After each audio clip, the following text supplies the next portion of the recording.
Good morning. I have something on my mind. Let's talk about it.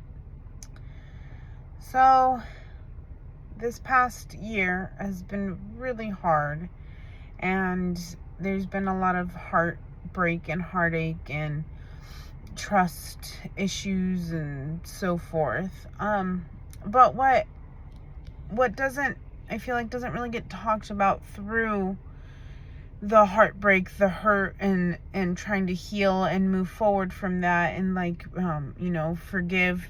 forgive and move on and work through that.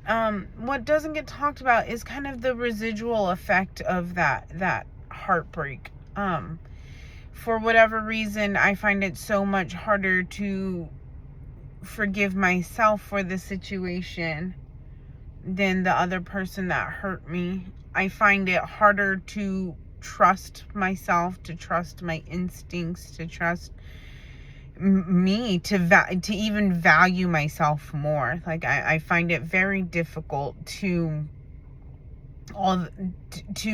just appreciate myself. I am to blame for part of what happened. I'm not fully to blame. Obviously, it takes two to tango, but I know that because of this situation, it's made it so much harder for me to like myself again.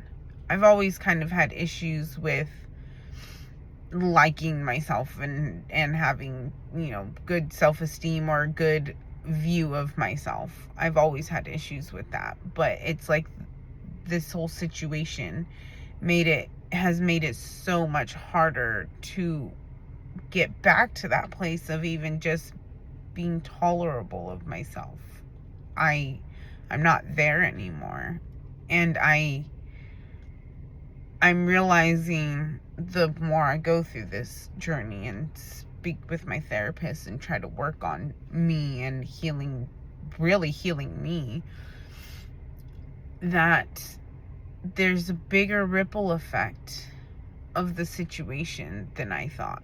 There's a much, much bigger ripple effect than I expected. And it's not just moving past the situation and rebuilding the trust and forgiving and moving forward, but it's also forgiving myself and learning how to trust myself again. So hopefully I get there. Bye.